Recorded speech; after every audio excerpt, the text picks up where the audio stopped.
जय हिंद दोस्तों।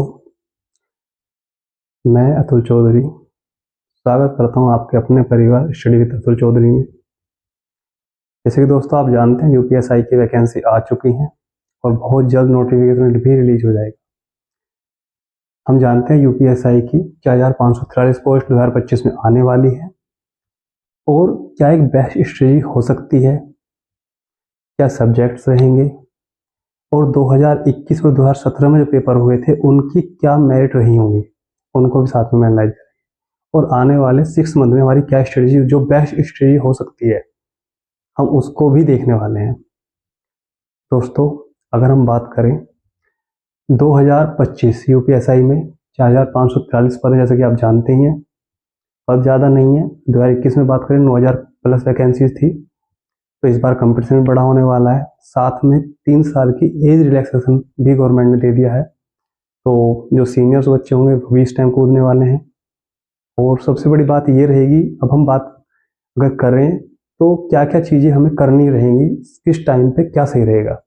अगर बात करें हम सब्जेक्ट की तो मैथ, रीजनिंग, हिंदी और जीएस 4 सब्जेक्ट आते हैं। इन 4 सब्जेक्ट में भी क्वेश्चनों का कितना वेटेज रहेगा, इन 4 सब्जेक्ट में ओनली अगर हम बात करें 2017 में जो पेपर हुआ था मैथ में उसके 40 क्वेश्चन या 38 क्वेश्चन आए थे, लेकिन 2021 में उसका 30 क्वेश्चन मैथ के थे और मैथ के में ही 10 क्वेश्चन इंक्लूड कर दिए गए थे रीजनिंग के।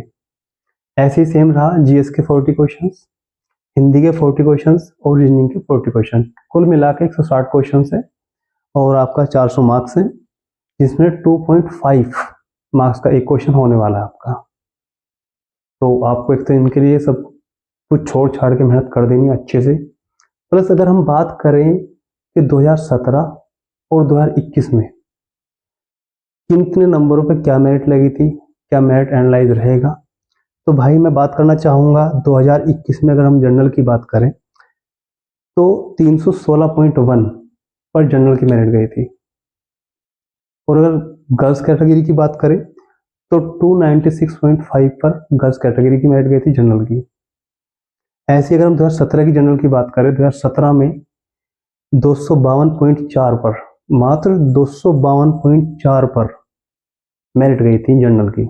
इसका भी एक बेस था क्योंकि जब 2017 में पेपर हुआ था उस टाइम पर 50% एलिजिबिलिटी कर दी गई थी गवर्नमेंट ने, यानी कि ईच पार्ट, जैसे कि अगर मैथ की बात करें मैथ में 40 क्वेश्चन आ रहे थे तो आपको 21 क्वेश्चन करने जरूरी हो गए थे और ये आपको पास कर पाएंगे आप पर ईच पार्ट में। जैसे कि 40 क्वेश्चन में 21 आपको मैथ में लेके आने थे, 40 में से 21 क्वेश्चंस आपको जीएस में लेके आने थे, हिंदी में लेके आने थे, ऐसी पर सब्जेक्ट वाइज आपको पास होना था। इसीलिए 252.4 पर, यानी कि जिसने भी 50% की एलिजिबिलिटी गवर्नमेंट ने रखी थी वो पास कर ली थी, वो पास हो जा रहा था आराम से। जिन बच्चों ने पेपर को बैलेंस किया वो सब के सब पास रहे, अदरवाइज किसी के मैथ में 19 क्वेश्चन रह गए, किसी के मैथ अच्छा रहा जीएस में 19 क्वेश्चन रह गए। इसी तरह कोई ना कोई, भले ही उन्होंने हिंदी अच्छी करी हो, रीजनिंग अच्छी की हो, किसी ने मैथ बहुत अच्छा किया हो, लेकिन अगर एक पार्ट में भी उसके 19 क्वेश्चन रह गए तो फेल हो जाता हो। तो इसी बेस पे आप देख सकते हैं year cut of male and female category wise सब कुछ दिया गया है। कितने आप यही देख लो, आइडिया लगा लो कि 2021 वाले पेपर में हमारी 244.3 पर एसटी की मेरिट गई थी, इनके कम से कम होती है, और 2017 में 252.4 पर जनरल की मेरिट चला गई थी। इन सब चीज़ों को देखते हुए पेपर का जो चीज़ें थी किस टाइप से हो रखी थी सब चीज़ें, मैं एक बेस्ट स्ट्रेटजी जो टॉपर्स की स्ट्रेटजी हो सकती है वही लेके आया हूँ दोस्तों। उसी के बारे में हम बात करने वाले हैं। अगर हम बात करें तो सबसे पहले हमारी जो 6 मंथ की स्ट्रेटजी रहेगी वो क्या रहेगी। उन 6 मंथ में आप लास्ट जो 3 मंथ है हमारे क्या की गोल्स रहेंगे उनके बारे में बताने वाले हैं। जैसे complete 100% syllabus for all subject, यानी कि आपको इन 3 मंथ में जो शुरू के 3 मंथ है आपको 100% सिलेबस।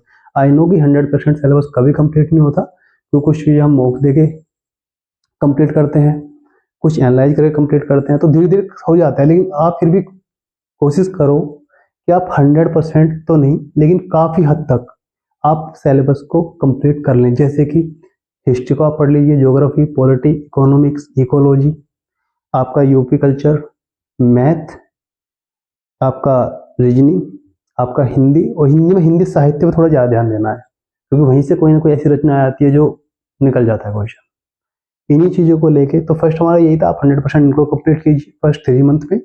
और टॉपिक वाइज PYQ, UPSI के और यूपी पुलिस के जो भी पेपर हुए हैं हाल ही में उनके, आप अगर PYQ लगाते हैं सबसे बेस्ट चीज़ रहेगी इन्हीं 3 मंथ के अंदर अंदर। उसके आप maintain a daily revision book, आप एक रिवीजन डेली नोटबुक जरूर रेडी करें। उसका क्या बेनिफिट मिलेगा आपको, अगर आप एक नोटबुक लेते हैं, आप आज की उसमें स्ट्रेटेजी, जैसे कि आज मैं 12 बजे सोने वाला हूँ तो मैं 11:30 बजे एक स्ट्रेटेजी लिख लूंगा कि कल मुझे एक्चुअल में करना क्या है।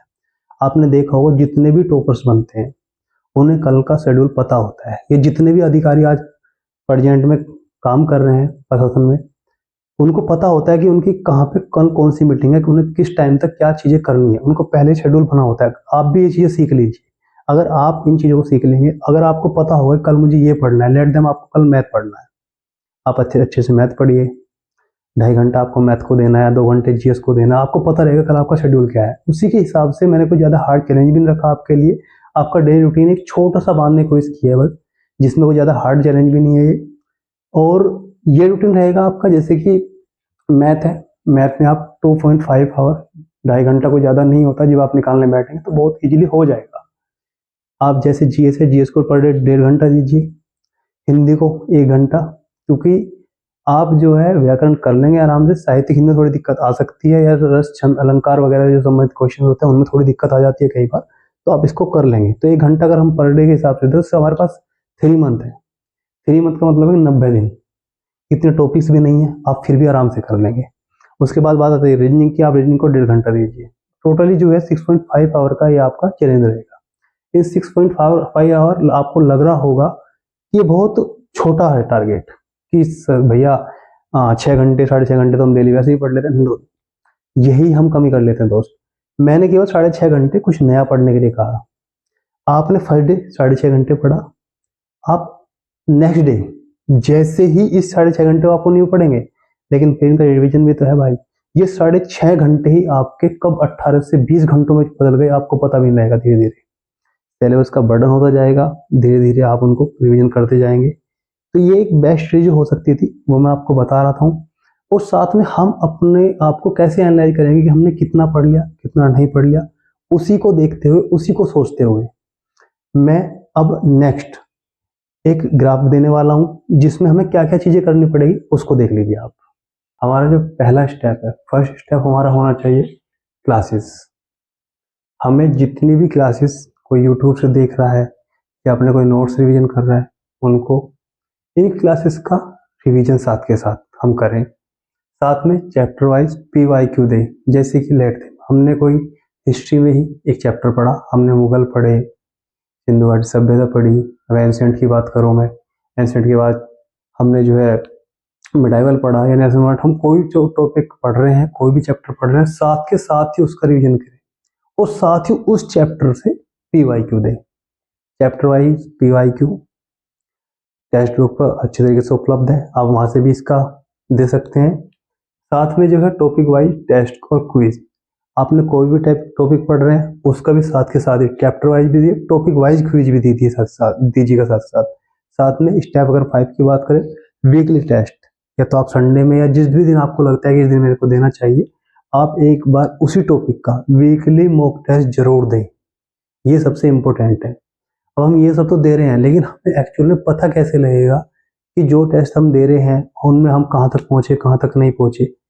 आप ना बच्चे एक A4 साइज का पेपर लीजिए, जहाँ पर भी आपकी स्टडी टेबल है या जो भी आपका रूम है वहाँ पे आप उसको जो दीवार पे लगा दीजिए आराम से, और उस पर ग्राफ बना लीजिएगा। इस ग्राफ में हमने जो बताया हुआ है नॉर्मली सब्जेक्ट और स्टेप वाइज जो भी ऊपर है वही से हमने लिखा हुआ है। और जैसे लेट देम आज हमने हिंदी पढ़ी, हिंदी हमने क्लासेस कर ली हिंदी, जिस दिन हमारी सारी क्लासेस पूरी हो जाए आप राइट का निशान लगाइए।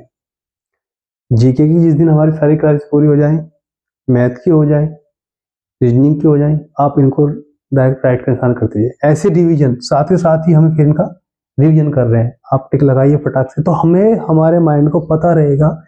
हमारे सामने जब A4 साइज का पेज रहेगा, यहाँ पे राइट के निशान देखें तो हमें ये पता रहेगा कि एक्चुअल में कितना हमने पढ़ लिया और कितना अब तक बचा हुआ है। लेट द हमने क्लासेस पूरी कर ली, उनका रिवीजन पूरा कर लिया, अब हमें बारी है चैप्टर वाइज टेस्ट देने की। हमने इसको भी साथ के साथ ही क्लिक कर दिया, टॉपिक वाइज टेस्ट दिया और वीकली मॉक टेस्ट। जिस दिन फर्स्ट 3 मंथ में आप इतना कर लेंगे और जिस दिन ये फुल ऑफ फील होके हर जगह राइट का इंसान होगा, आप अपनी तैयारी देखिएगा। और ये केवल फर्स्ट 3 मंथ के लिए फर्स्ट फेज की तैयारी है ओनली। अब फेज जो सेकंड फेज है उसमें क्या करना होगा, क्योंकि मैं बता रहा हूँ, आप ये बोलोगे कि भैया आपने तो फर्स्ट वीक में सब कुछ करा दिया। भाई जब तुम हमारी क्लासेस पूरे करा रहे हो, उनका रिवीजन करा रहे हो, उनका PYQ करा रहे हो, टॉपिक वाइज टेस्ट करा दिया, वीकली टेस्ट आपने दिला दिया, तो फर्स्ट अगर आने वाले 6 जो 3 मंथ रहेंगे उनका क्या आपका प्लान आएगा, वो भी आप देख लीजिए एक बार। आफ्टर 3 मंथ के लिए सबसे पहले मैथ, रीजनिंग, GS और हिंदी, वही सब्जेक्ट। इसमें क्या करना है भाई आपको, सबसे पहले अगर मैथ की बात करें, solve 40-50 question from UPSI book. आप कोई भी UPSI की बुक ले लीजिए और पर डे 40 से 50 क्वेश्चन पर डे सोल्व कीजिए। Reasoning solve 30 to 40 question per day. GS notes revision plus 60 question practice per day. Hindi notes revision plus 50 से 60 क्वेश्चन प्रैक्टिस के पर डे लगाइए आप। और पर डे लास्ट 3 मंथ में 1 mock test daily का, एक mock test जरूर दें। इन 30 दिनों में अगर आपने 30 के हिसाब से 90 दिन और 90 मॉक टेस्ट, अब आप खुद सोचिए फेज फर्स्ट में और फेज सेकंड में। फेज फर्स्ट में आपने सारे सब्जेक्ट कंप्लीट कर लिए हैं, उनके जो टॉपिक वाइज टेस्ट है वो दे चुके हैं, चैप्टर वाइज टेस्ट दे चुके हैं आप, और वीकली जो टेस्ट होगा, जिस भी चैप्टर के आपने 2 चैप्टर पढ़े, 3 चैप्टर, उन सबका वीकली टेस्ट दे चुके हैं आप। आपकी रिवीजन 80% तैयारी तो आपकी वहीं से हो चुकी है। बाकी फेज सेकंड के अंदर आफ्टर 3 मंथ में 90 दिन बैठते हैं दोस्तों। इन 90 दिनों में आप पर डे फिर आपको केवल कुछ नहीं करना, कुछ नया नहीं पढ़ना, कुछ नहीं करना, केवल 40 से 50 क्वेश्चंस आपको UPSI बुक से लेने हैं। मैथ के 40 से 50 क्वेश्चन पर डे करने हैं। रीजनिंग के GS में रिवीजन करने हैं। जो भी नोट्स आपको लगता है कोई भी मेरा टॉपिक कमजोर रखा है, नेशनल मूवमेंट मेरा कमजोर है, या फिर जो है एंशिएंट का कोई पार्ट कमजोर है, तो आप उसका रिवीजन कीजिए। प्लस 60 क्वेश्चंस जो भी आप रिवीजन कर रहे हैं उसी के 60 क्वेश्चन पर डे लगाइए। साथ में रिवीजन नोट्स बुक, जो भी आपके नोट्स रिवीजन होंगे उनको कीजिए हिंदी के लिए, और पर डे एक मॉक टेस्ट जरूर दें दोस्तों। आप जब आप देखेंगे ना 6 मंथ के आफ्टर, आपकी एक तैयारी बेस्ट तैयारी हो, सबसे बेस्ट तैयारी, इससे बेस्ट तैयारी हो ही नहीं सकती। और ये मैं अपने आप से नहीं बता रहा, मैंने बहुत सारे लोगों से बात की है जो एक अच्छी सरकारी पद पे मौजूद है, DSP लेवल पे, और कुछ सिविल के स्टूडेंट रहे हैं जो मेरे साथ के रहे हैं। उन सबको देखते हुए स्ट्रेटेजी बनाई है और ये बच्चे पढ़े हैं तब वहां तक पहुंचे हैं। इनमें सब में एक चीज बहुत नॉर्मल रही है, और वो इनकी रही है, एक डायरी मेंटेन जरूर करते हैं लोग। उनको पता होता है कि नेक्स्ट डे हमें पढ़ना क्या है, उनको पता होता है कि आज हमने कितना पढ़ लिया और कल हमें किस लेवल पे क्या पढ़ना है। यही चीजें आपको बेस्ट बनाती हैं।